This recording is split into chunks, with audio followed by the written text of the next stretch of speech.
الله من الشيطان الرجيم. بسم الله الرحمن الرحيم.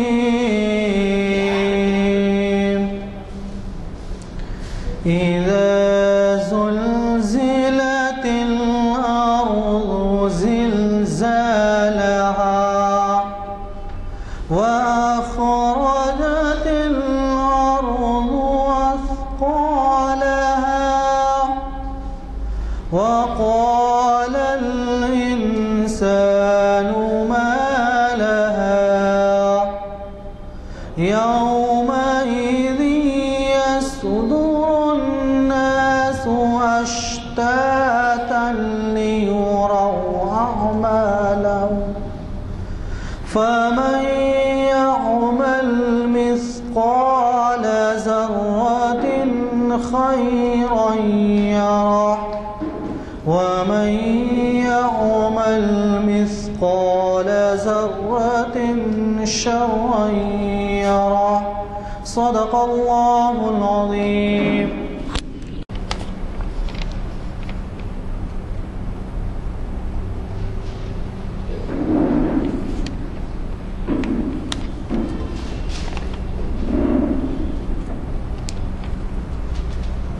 معزز سامعین، السلام علیکم ورحمۃ اللہ وبرکاتہ. میں رؤوف حسین حسب خواہش جناب غلام یزدانی صاحب کنوینر محافل مسجد عالیہ گن فاؤنڈری آپ کی خدمت میں آج کا عنوان اور مقرر صاحب کا تعارف پیش کر رہا ہوں. آپ جناب مستر مجاز صاحب سے بخوبی واقف ہیں. انہوں نے ہماری کئی نشستوں کو اہم عنوانات سے مخاطب کیا ہے. موصوف آج اپنے خود کے تجویز کردہ عنوان ارمغان حجاز تجزیاتی مطالعہ سے استفادے کا موقع دے رہے ہیں. ہماری آج کی یہ 708ویں نشست جامع مسجد عالیہ گن فاؤنڈری کے کانفرنس ہال میں منعقد ہو رہی ہے. حافظ قاری مرتضیٰ صاحب کی خوش الحان قرات کلام پاک سے اس کا آغاز ہوا. میں جناب مستر مجاز صاحب سے گزارش کرتا ہوں کہ وہ شاہ نشین پر تشریف لائیں اور ہم اپنے خطاب سے سرفراز فرمائیں.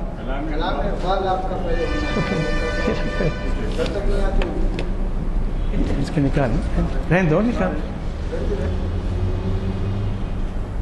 قوم حجاز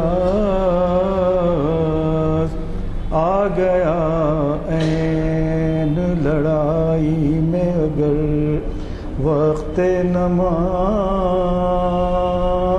آ گیا عین لڑائی میں اگر وقت نماز قبلہ روحوں کے زمیں بوس ہوئی قوم حجاز قبلہ روحوں کے زمیں بوس ہوئی قوم حجاز. نہ کوئی نہ کوئی بندہ رہا اور نہ کوئی بندہ نواز. نہ کوئی بندہ رہا اور نہ کوئی بندہ نواز. ایک ہی صف میں کھڑے ہو گئے محمود و ایاز. ایک ہی صف میں کھڑے ہو گئے بندوں صاحب و محتاج و غنی ایک ہوئے. بندوں صاحب و محتاج و غنی ایک ہوئے. تیری سرکار میں پہنچے تو سبھی ایک ہوئے. تیری سرکار میں پہنچے تو سبھی ایک ہوئے، نہ کوئی بندہ رہا اور نہ کوئی بندہ نواز۔ آخری باب پڑھ رہے ہیں۔ پچھلی مرتبہ یہ قطعہ آیا تھا کہ فقیرم ساز و سامانم نگاہیست چشمم کو یاراں برگ کاہیست، کہ میں فقیر ہوں اور میرا ساز و سامان صرف نگاہ ہے، بس ایک نگاہ کی دولت رکھتا ہوں۔ اب یہ نگاہ کیا ہے، یہ بڑی تفصیل ہے، کئی جگہ اقبال نے ذکر کیا ہے۔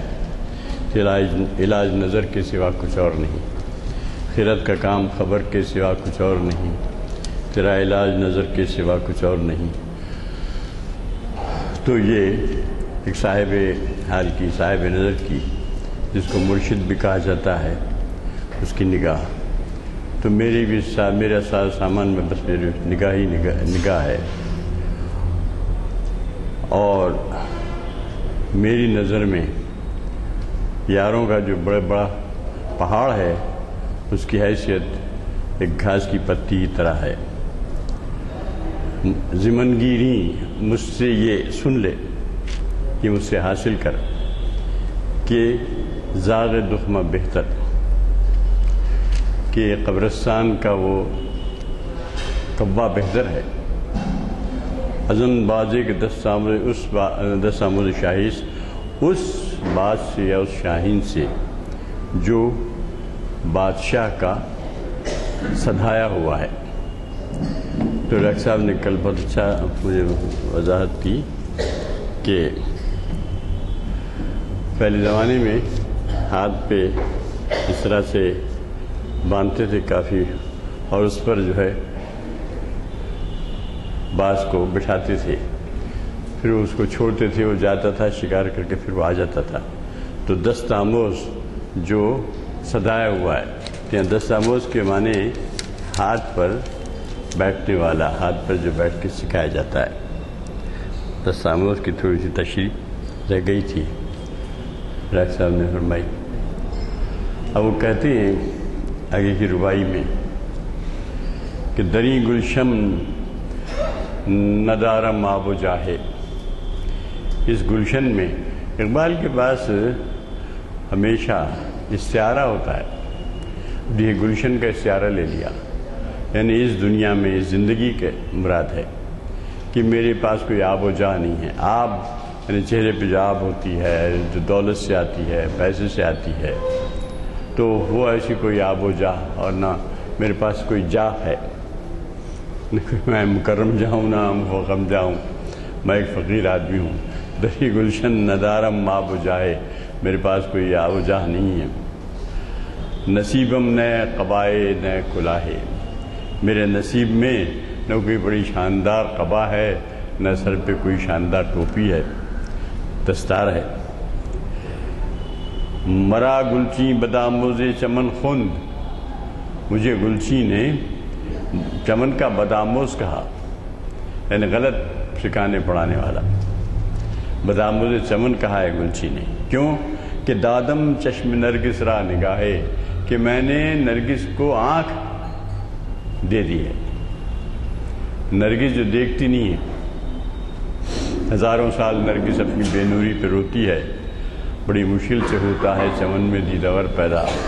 تو یہاں کہہ رہے ہیں کہ میں نے چشم نرگس کو نگاہ دی،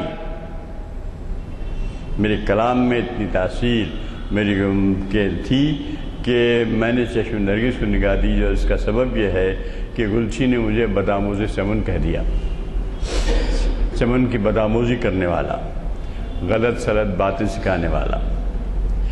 کیونکہ گلچی صاحب کی جو دادا گیری ہے وہ اس سے مجروح ہو رہی ہے، میں نے گلچی اس کو نرگس کو بھی میں نے نگاہ دے دی ہے، یہ اپنے بارے میں وہ کہتے ہیں۔ پھر کہتے ہیں کہ اس محفل میں سینکڑوں عقل مند لوگ سخن آرائی کر رہے ہیں، ایک سے ایک بڑھ کے جناب اپنی بقول ایک عام اصطلاح کے چھانٹتا جاتا ہے، اپنی قابلیت چھانٹتا ہے، اور پھر اس میں ایسے ایسے نازک نازک باتیں کہی جاتی ہیں کہ برگ سمن سے بھی جو نازک ہوں، بڑی نازک باتیں کہتے ہیں، تقریروں میں بھی، تحریروں میں بھی، مشاعرے ہیں تو شاعروں میں شاعر بھی۔ شاعروں کے بارے میں بھی ایک جگہ قطعہ ہے، وہ شاید ہم نے پڑھ لیا یا آگے آئے گا، کہ وہ کہتے ہیں کہ صاحب یہ بزم شاعراں استغفر اللہ، کہ یہ جو بزم شاعراں ہے یہ بھی ایسی ہے کہ اسے اللہ کی پناہ۔ تو سخن جس میں نازک طرز برگ سمن سے بھی نازک سخن آرائی کی جاتی ہے، زندگی کی حقائق، زندگی کی تلخیاں، زندگی کی سچائیاں، زندگی کی جو ہیں آفات، آثام، آلام ہیں، ان کی طرف نہیں جاتی، بلکہ سخن نازک طرز برگ سمن کہتے ہیں۔ ولی بامن بگون دیدور کیش، لیکن مجھے بتائیے کہ وہ دیداور کہاں ہے کوئی یا نہیں ہے، جو کہ خوری دید و احوال چمن گفت، جس نے کانٹا دیکھ کے چمن کا احوال سنا دیا۔ پھر وہی کہہ رہے ہیں، کانٹا پھر ایک استعارہ استعمال کر لیا، علامت استعمال کر لی، احوال چمن کا ایک استعارہ استعمال کر لیا۔ تو شاعری کا دامن اقبال کا کمال یہ ہے کہ کہیں نہیں چھوڑتے ہو، راست گوئی کہہ کے، کہتے تو راست گوئی ہیں، وہ راست گو ہیں، وہ میں یہ نہیں کہتا جھوٹ کہتے ہیں، بڑی راست گوئی کرتے ہیں، لیکن شاعری کا دامن ہاتھ سے نہیں چھوڑتے۔ یہ کام ترقی پسندوں نے نہیں کیا، انہوں نے راست قسم کی شاعری شروع کر دی، نعرہ بازی کی شاعری جسے کہتے ہیں، اور ختم ہو گئے۔ تاثیری بعد میں تاثیر ہی نہیں آئی، تاثیر تو بعد میں اس وقت آئے گی جب آپ استعارے سے کام لیں، علامت سے کام لیں، اشارے سے کام لیں، اشاریت سے کام لیں، تب آئے گی آپ پاس۔ تو وہی کہتے ہیں بدآموز چمن کہہ دیا گلچی نے، کیونکہ میں چشم نریز کو نگاہ دے دی، اور لوگ تو بڑی بڑی باریک باریک باتیں کر رہے ہیں، برگ سمن سے کہیں زیادہ نازک تر سخن کہتے ہیں، لیکن وہ دیداور مجھے نظر نہیں آتا۔ کہاں ہے وہ دیداور کہ جو کانٹے کو دیکھ کر احوال چمن سنا دے؟ کوئی ضروری نہیں ہے کہ پورے احوال چمن کی سیر کرے، وہ تو کانٹے کو دیکھ کر، پھول تو آگے کی چیز ہے، کانٹے کو دیکھ کر کہہ دیتا ہے کہ چمن کا کیا نقشہ ہے۔ دیکھیے علامت، پھر علامتی اظہار ہے۔ پھر اس کے بعد کہتے ہیں کہ میں نے علم و فن کے نکتے نہیں سیکھے، میں نہیں جانتا علم کیا ہے اور فن کیا ہے۔ علم و فن کے، حالانکہ اقبال کافی پڑھے لکھے آدمی تھے اور علم و فن سے خوب واقف تھے، لیکن وہ کہتے ہیں کہ ندانم نکتہ علم و فن را، کہ میں علم و فن کے نکات کو نہیں جانتا۔ مقام دیگرے دادم سخن را، لیکن میں نے سخن سے مطلب ہے کہ میری شاعری، لیکن میں نے شاعری کو ایک مقام دیگر عطا کر دیا، ایک اور ہی مقام عطا کیا ہے۔ وہ مقام نہیں ہے جو سارے شعراء کرام کی شاعری میں نظر آتا ہے، جس میں ہجر و وصال کے قصے ہوتے ہیں اور کیا کیا ہوتا ہے۔ تو وہ کہتے ہیں کہ نہیں، میں نہ علم جانتا ہوں نہ شاعری کا فن جانتا ہوں۔ کہتے ہیں وہ، نہ زباں کوئی غزل کی نہ زباں سے آشنا میں، کوئی دل کشا صدا ہو اجمی ہو یا کہ تازی۔ والے جبریل میں کہتے ہیں کہ نہ زباں کوئی غزل کی۔ اعتراض کیا تھا پیارے صاحب رشید وغیرہ نے لکھنؤ کے، کہ میاں یہ وہ سنائی تھی انہوں نے غزل وہاں، تو انہوں نے کہا کہ یہ آپ کیا زبان کہتے ہیں، اس میں نہ یہ اردو ہے نہ فارسی ہے، تو ایسی عجیب غریب زبان، یہ کیا زبان ایجاد کی ہے آپ نے؟ تو اقبال کی جو زبان ہے اس میں بڑی مفرس ہے اور معرب ہے، اس میں کوئی شک نہیں. تو اس پہ لوگ پریشان ہو گئے. لکھنؤ میں تو وہی رگے گل سے بلبل کے پر باندھتے تھے، اس قسم کی شاعری ہوتی تھی. اور وہ طنز کرتے تھے کہ سنا ہے کہ دلی میں الو کے پٹھے رگے گل سے بلبل کے پر باندھتے ہیں. تو یہ طنز کیا تھا. تو دلی کی زبان اور لکھنؤ کی زبان پہ بھی بڑا چلتا رہا ہے پزیا. تو اس میں کہا کہ یہ صاحب میں زبان بان کچھ نہیں جانتا، نہ میں فن سے واقف ہوں. حالانکہ اقبال فن سے خوب واقف تھے. سب کو لوگوں نے بہت اعتراض کیے تھے. حسرت موہانی اپنے پرچے میں اردو معلّہ میں ایک فرضی نام سے اقبال کے کلام پہ اعتراض کیا کرتے تھے. تو وہ اقبال کے سارے اعتراضات کا جواب دیا اقبال نے. تو کہتے ہیں کہ بھائی یہ سب ٹھیک ہے، آپ لوگ بڑے عالم و فاضل لوگ ہیں، لیکن میں نہیں جانتا. ندانم نکتہائے علم و فن را مقام دیگری دادم سخن را. لیکن میں نے سخن کو، شاعری کو ایک دوسرا ہی مقام دیا ہے. یہ ایسی شاعری نہیں ہے جو مشاعرہ ہونے بھی جا رہا ہے شاید کل پرسوں. ان مشاعروں میں جو شاعری ہوتی ہے وہ ایسی شاعری میرے پاس نہیں ہے.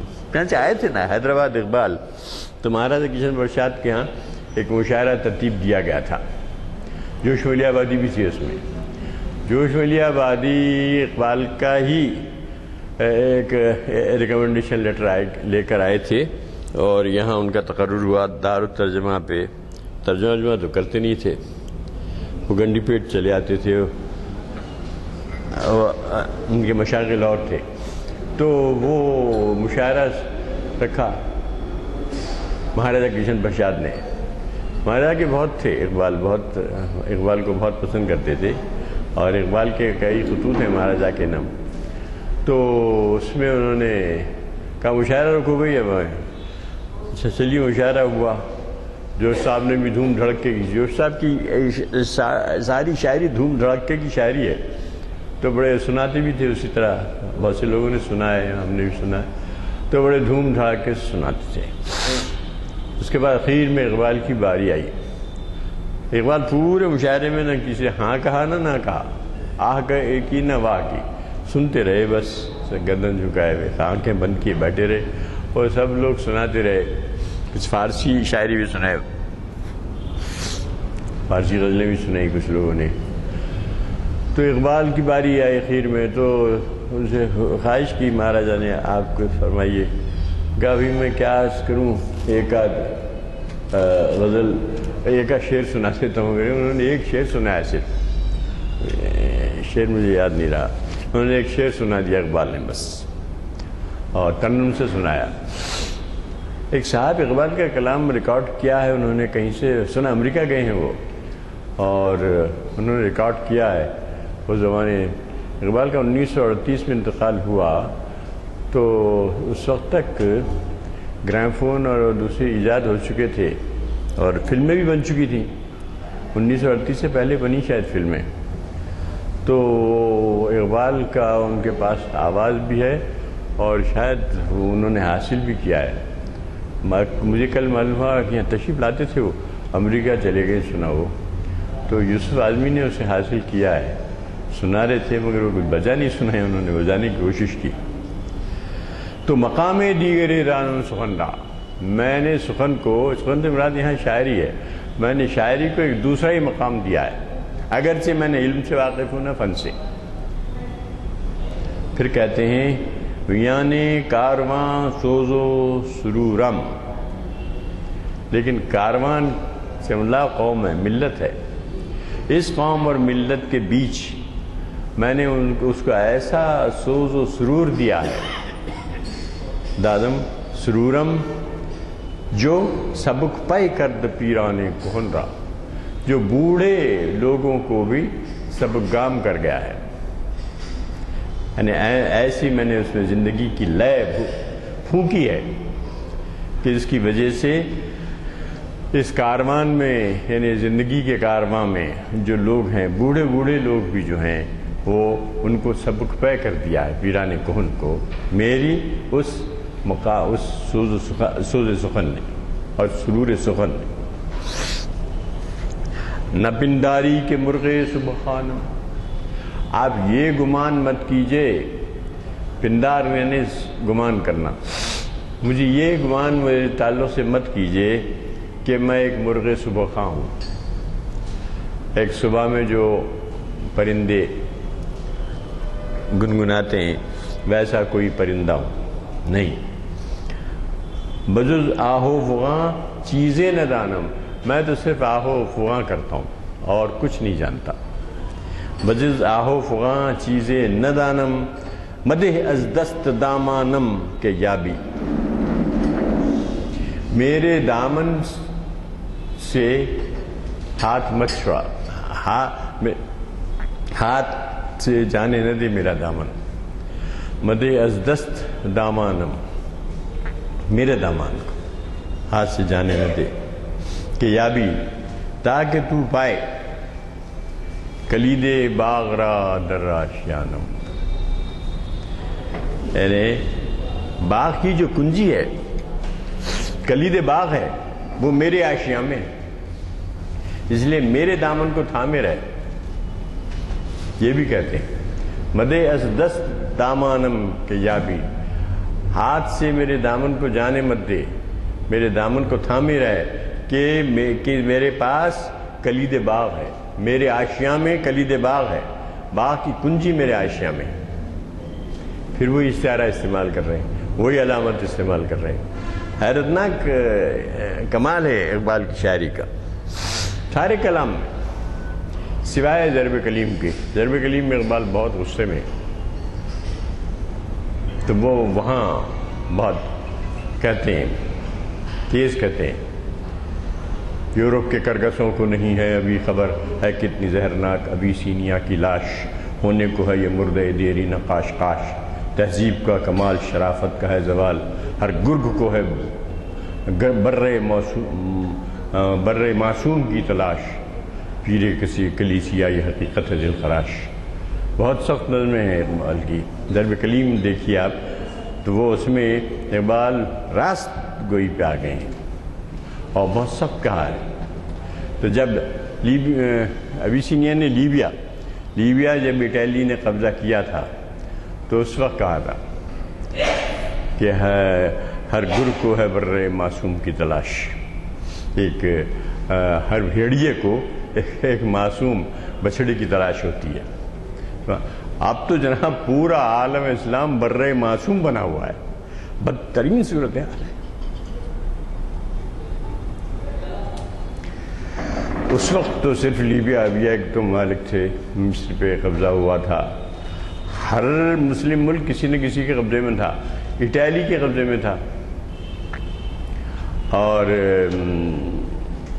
تمام مسلم ممالک، فرانس کے قبضے میں تھا، یہ آپ کا ہاں یہ سب تھے کہ کوئی کسی پہ قبضہ جمائے بیٹھا تھا، کیا نام یورپی کوئی نہ کوئی ملک قبضہ جمائے بیٹھے تھے. اب تو آپ دیکھ لیجیے کیا ہو رہا ہے، رنگون سے لے کر سیریا تک، اور جہاں دوسرے نہیں مر رہے ہیں مسلمان خود آپس میں ایک دوسرے کو مار رہے ہیں. یہ ایسا عالمیہ ہے کہ اس کو بیان ہی نہیں کیا جا سکتا. پتہ نہیں اقبال ہوتے تو کیا کہتے. کیا ہو رہا ہے دیکھیے، اب انڈونیشیا میں کیا ہو رہا ہے، ملیشیا میں کیا ہوا ہے، رنگون میں کیا ہو رہا ہے، خود بنگلہ دیش میں سے ہوا ہے. اور پھر غنیمت ہے ہم لوگ یہاں کسی طرح سکون سے. اور دیکھیے پاکستان میں کیا ہو رہا ہے، اور پھر اس کے بعد یہاں سے وہاں تک سیریا تک ایک قیامت برپا ہے. اور یا تو وہ مار رہے ہیں یا دوسرے نہیں مار رہے ہیں، مسلمان اپنے آپ کو مار رہے ہیں. بچشم من جہاں جز رہ گزر نیست، دنیا تو ایک پڑاؤ ہے. حدیث شریف میں بھی ہے کہ ایک زندگی کو ایک شجر سایہ دار سمجھ لو، تھوڑی دیر بیٹھو اور چل پڑو. یہ زندگی بس ایک شجر سایہ دار ہے، آرام تھوڑی دیر یہاں لے اور آگے چل۔ اس حدیث شریف کو نظم کیا ہے کسی نے کہ آرام تھوڑی دیر یہاں لے اور آگے چل، یہ زندگی بس ایک شجر سایہ دار ہے۔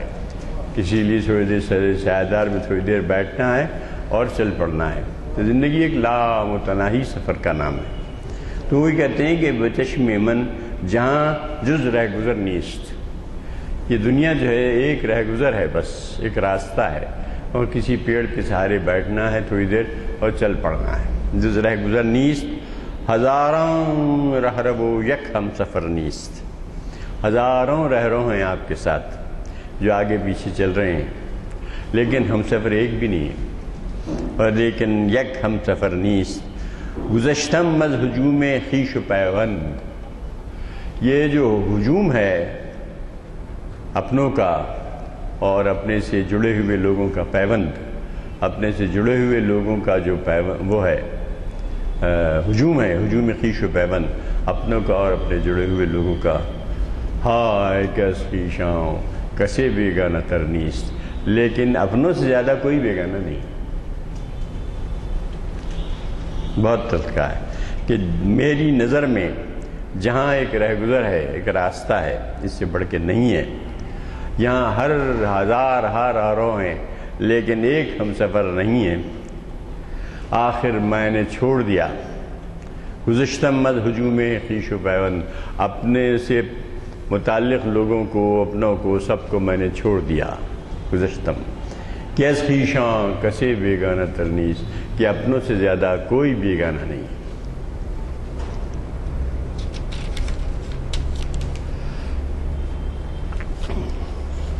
حضرت کہتے ہیں بئی نابود مندی ایک ترکیب بنائی ہے، دیکھیے آپ، یہ جو ہے نابود مندی ہے ہماری، اس سے بودن آموز، بودن سیکھنا چاہیے۔ بئی نابود مندی بودن آموز، یعنی ہماری جو زندگی ہے نابود مند ہے، یعنی ایک نابود مندی کا مطلب یہ ہے کہ نہ ہونے کے برابر ہے، لیکن اس سے بودن آموز، اس سے ہونا سیکھ، بود یعنی ہونا سیکھ۔ بہائے خویش را افزودن آموز، اپنی قیمت کو بڑھانا سیکھ۔ اب قیمت کو کس طرح بڑھایا جائے اپنی، یہ بھی ایک مسئلہ ہے۔ تو بہائے خویش را افزودن آموز، اپنی بہا مانے قیمت، خویش مانے اپنی قیمت کو بڑھانا سیکھ، افزودن سیکھ، بڑھانا سیکھ۔ اپنے آپ کو حقیر و فقیر مت کر لے۔ ظاہر ہے کہ اقبال کے الفاظ میں یہ ہے کہ جب تک تعمیر خودی کر اثر آہ رسا دیکھ، آپ اپنی تعمیر خودی کریں گے تو آپ کی جو بہا ہے، جو آپ کی قیمت ہے، وہ بڑھے گی۔ بہائے خویش را افزودن آموز سیکھ، بیفت اندر محیط نغمہ من،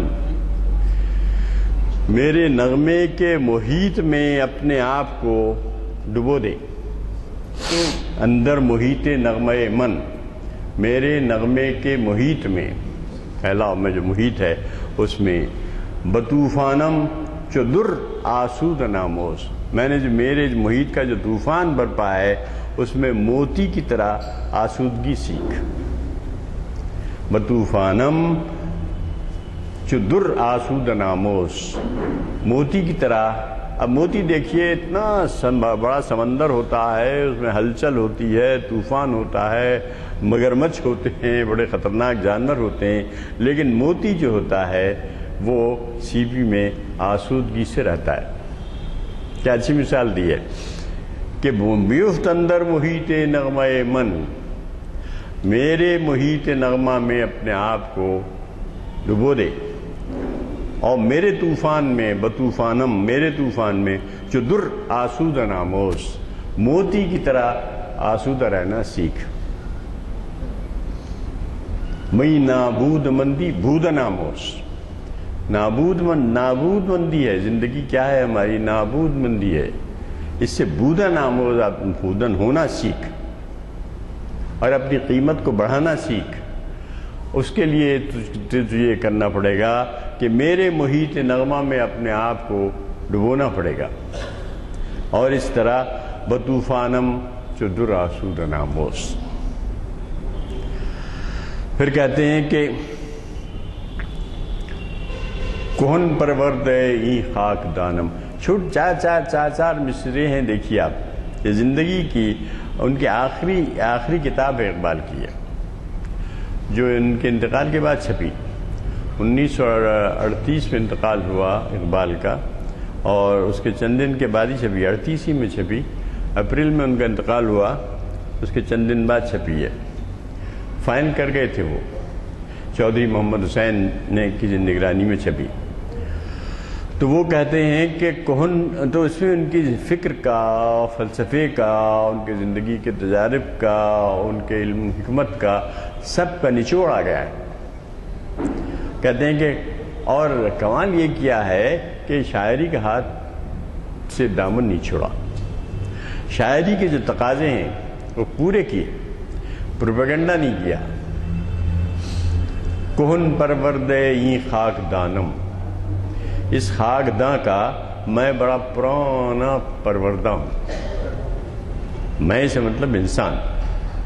کہن پرورد یہ کب سے، ہزاروں لاکھوں سال سے انسان اس کرۂ ارض پر ہے، ہر طرح کے مصائب جھیلتا ہوا، زندگی کا جو آغاز ہوا وہ تو جیسا بھی ہوا۔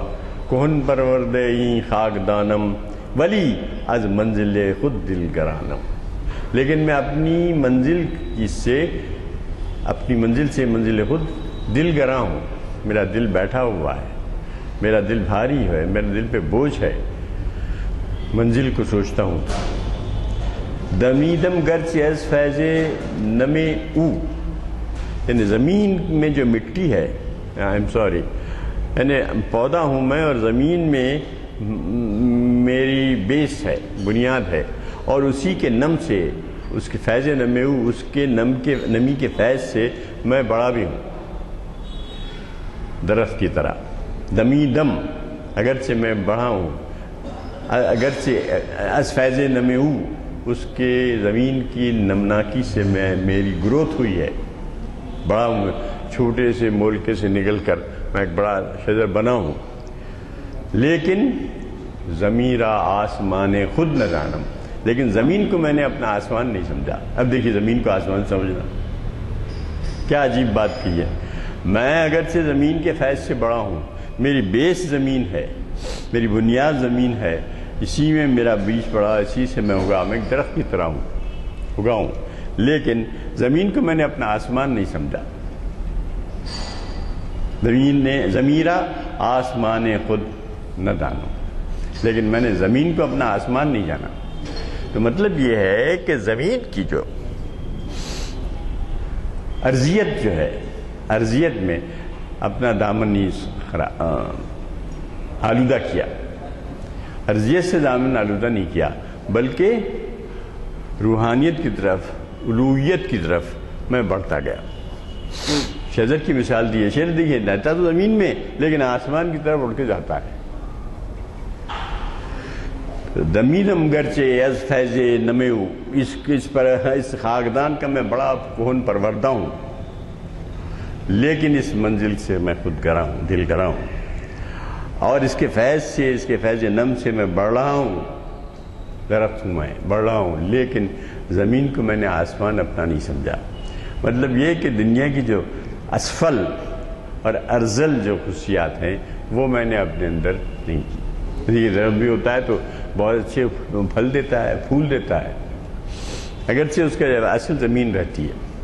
تو زمین کو زمین ہی سمجھ، اس کو اپنا آسمان نہ جان۔ ندانی تانباشی محرم، ہاں یہ بڑی ربائی ہے۔ جب تک کسی مرد کا تو محرم نہیں ہوگا نہیں جان سکے گا۔ ندانی تانباشی محرم مرد، اب مرد کون ہے؟ اب ہزاروں مثالیں۔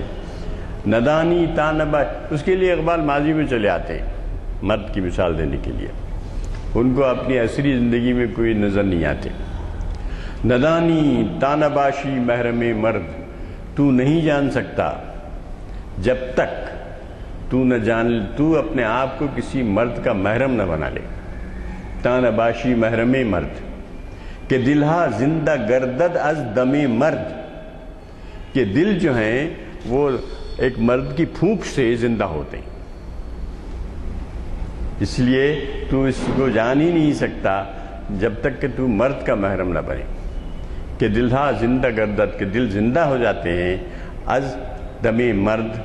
نگہدارت آہو نال خدرا.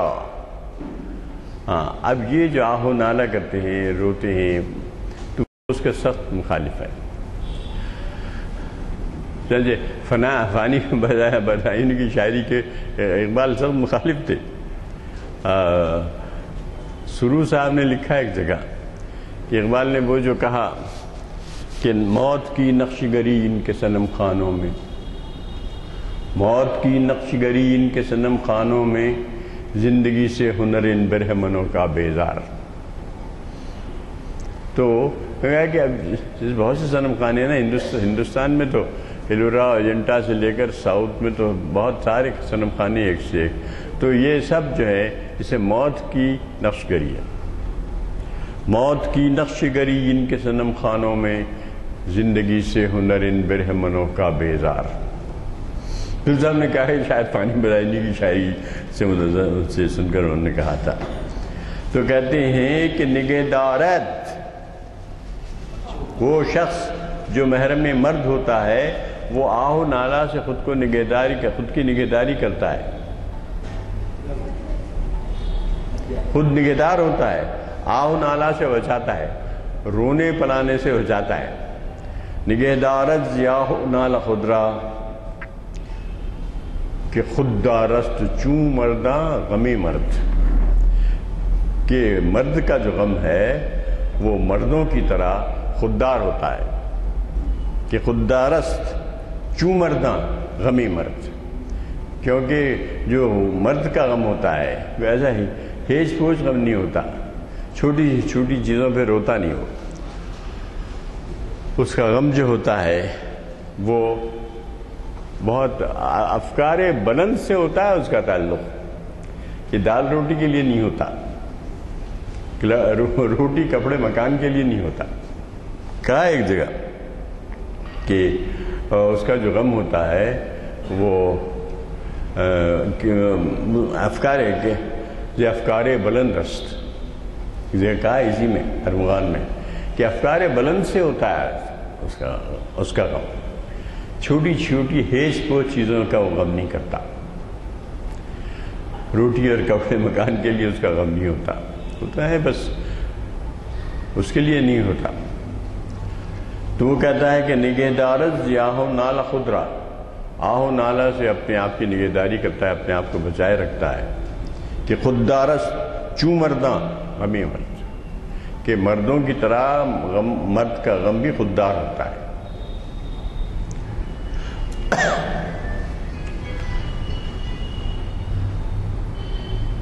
کافی. نگاہ آفریں جاں در بدن بھی، ایک ربائی پہ کینٹو ختم ہو جائے گا. نگاہ آفریں جاں در بدن بھی، نگاہ پیدا کر، ایسی نگاہ جو بدن کے اندر جان کو دیکھ سکے. نگاہ آفریں جاں در بدن بھی، بدن میں جان کو دیکھ. بشاخاں، شاخوں پر، نہ دمیدہ یاسمن بھی، شاخوں پر وہ اس یاسمن کو دیکھ جو ابھی نادمیدہ ہے، یعنی شاخ کے اندر ہے ابھی. بشاخاں نہ دمیدہ یاسمن بھی. اور اگر یہ نہیں کر سکتا تو وگرنہ مثل تیرے در کمانی، ورنہ کمان میں جو تیر ہوتا ہے اس کی طرح. ہدف را با نگاہ تیر زن بھی، اپنے ہدف کو تیر زن کی نگاہ سے دیکھ. تو ایک ایسی آنکھ پیدا کر جو بدن میں جان کو دیکھ سکے،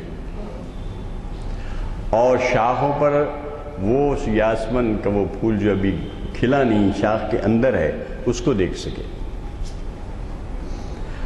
اور اگر تو یہ نہیں کر سکتا تو کمان کے تیر کی طرح، مثل تیرے در کمانے، کمان میں جڑے ہوئے اس تیر کی طرح، ہدف را بانگاہ تیر زنبین، اپنے ہدف کو، اپنے نشانے کو، ٹارگٹ کو تیر زن کی نگاہ سے دیکھ۔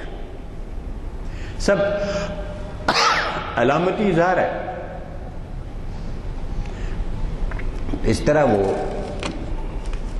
اپنی نت نئے تشبیہیں، نت نئے استعارے ہر قطعے میں پیش کر رہے ہو۔ اب آپ دیکھیے خود ان میں جو آپ نے دیکھے، طوفان میں موتی کی طرح آسودہ ہونا سیکھ، بسودن آموز۔ پھر کہتے ہیں کہ زمین کو نہیں، زمین کو اپنا آسمان مت سمجھ۔ پھر کہتے ہیں کہ آہ نالہ سے بچائے رکھ، اور غم مرد جو ہوتا ہے، مردوں کا جو غم ہوتا ہے وہ خوددار ہوتا ہے، چھوٹی چھوٹی چیزوں پہ آنسو نہیں بہاتا۔ پھر کہتے ہیں کہ دیکھنا ہے تجھے اپنے ہدف کو تو تیر زن کی نگاہ سے دیکھ۔ تو اس طرح سے یہ کہتے ہیں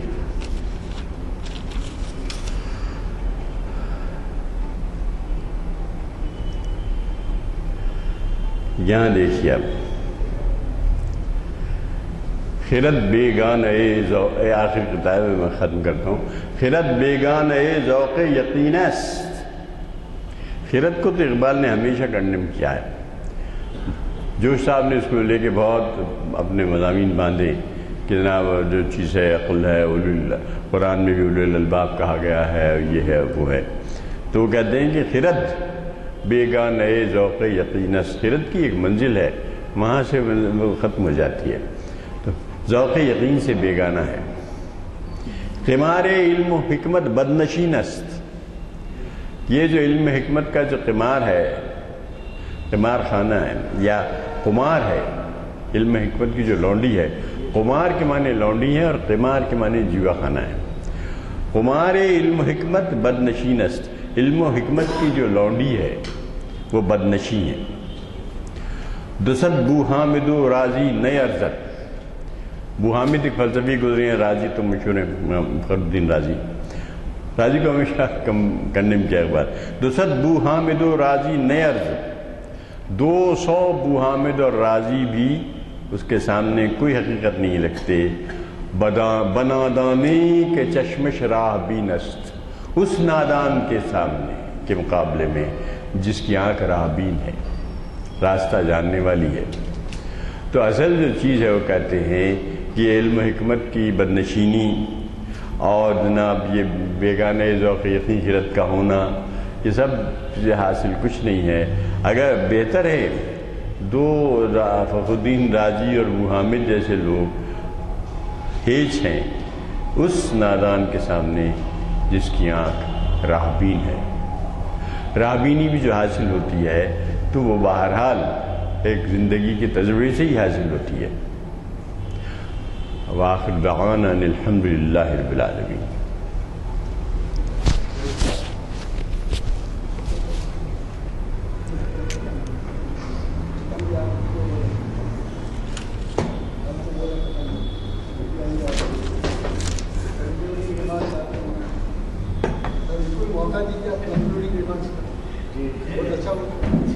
اس کے باوجود نہیں بول رہا، ریکویسٹ کیا موقع دینے کا پہلے آفر دیا میں۔ السلام علیکم حضرات، مستر ملا صاحب کافی عرصے کے بعد تشریف لائے ہیں اور ایک مہینے زائد ہو گیا۔ کوئی ناغہ نہیں کیا؟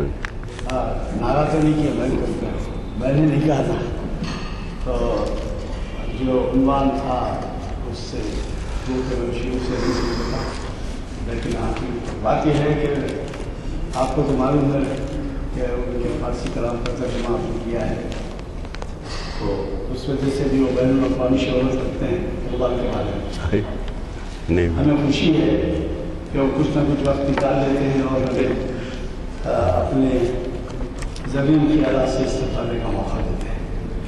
اب ظاہر ہے کہ اگلے مہینے کے بعد ہی ان کا خطاب ہوگا اور وہی سلسلہ جاری رہے گا. صحیح ہے. اور مکان احساس جی جی ابھی تھوڑا سا رہ گیا، جاری رہے گا. ابھی تھوڑا سا ہے وہ ختم. دوسری بات یہ ہے کہ 2-3 اعلانات ہیں، اس کے بارے میں آپ توجہ فرمائیں.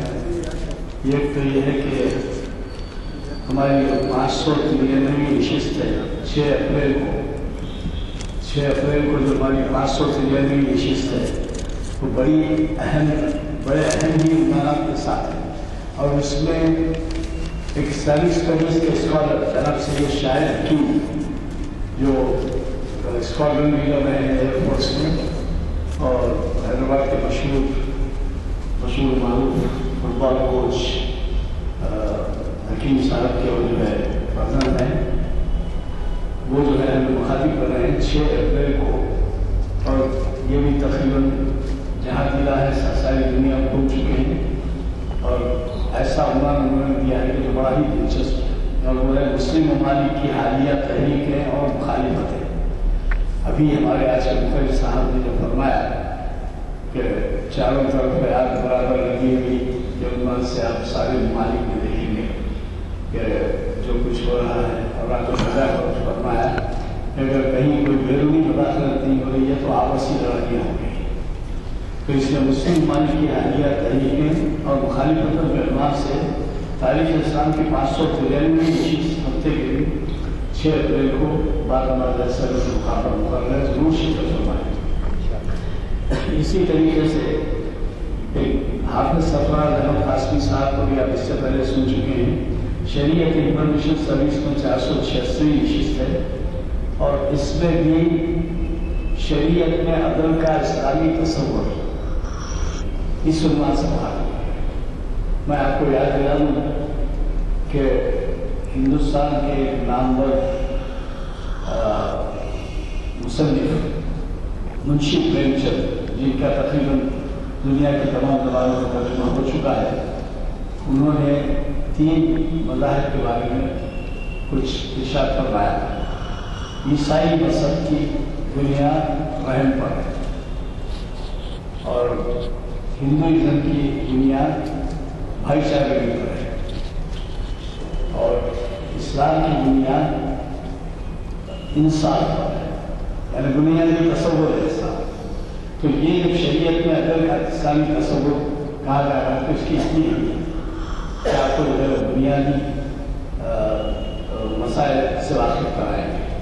اور یوں جو ہے آپ واقف میں محمد ضیاء الدین میاں صاحب سے جو اسلامک اسٹڈیز آپ کے اقبالیات کے وہ بڑے اسکالر ہیں اور آپ کو مخاطب کرتے رہتے ہیں. اقبال اکیڈمی کے صدر بھی ہوں، نائب صدر کابلہ صدر، وہ ہمیں مخاطب کر رہے ہیں 10 اپریل کو، یعنی اگلے 4 شہر.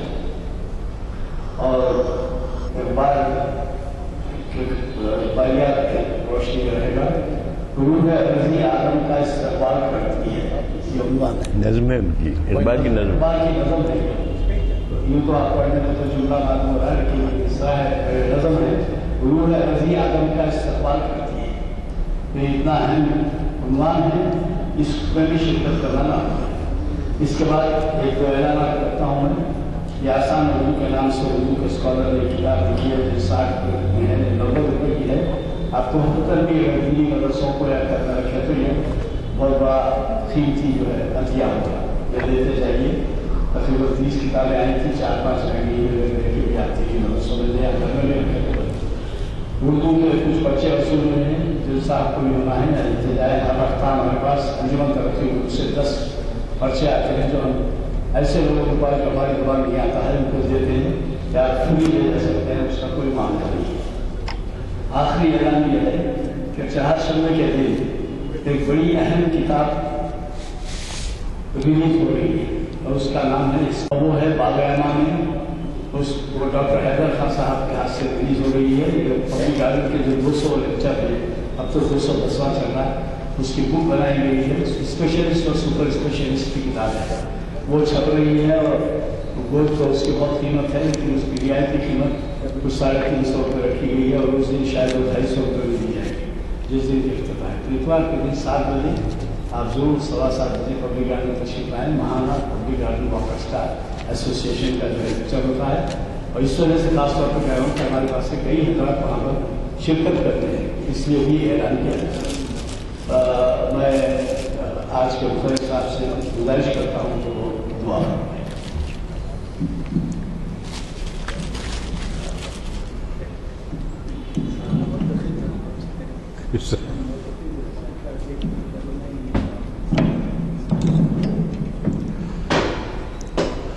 اللهم صل على سيدنا وشفينا ونبينا وحبيبنا ومولانا محمد وعلى آل سيدنا مولانا محمد بارك وسلم۔ ربنا آتنا في الدنيا حسنة وفي الآخرة حسنة وقنا عذاب النار۔ ربنا ظلمنا أنفسنا وإن لم تغفر لنا وترحمنا لنكونن من الخاسرين۔ ربنا لا تزغ قلوبنا بعد إذ هديتنا وهب لنا من لدنك رحمة إنك أنت الوهاب۔ رب زدني علما وارزقني فهما وأنت خير الرازقين۔ رب زدني علما وارزقني فهما وأنت خير الرازقين۔ رب زدني علما وارزقني فهما وأنت خير الرازقين۔ رب اغفر وارحم وأنت خير الراحمين۔ رب يسر ولا تعسر إنك أنت العزيز الحكيم۔ وصلى الله تعالى على خير خلقه وعلى محمد وآله وصحبه أجمعين برحمتك يا أرحم الراحمين، والحمد لله رب العالمين۔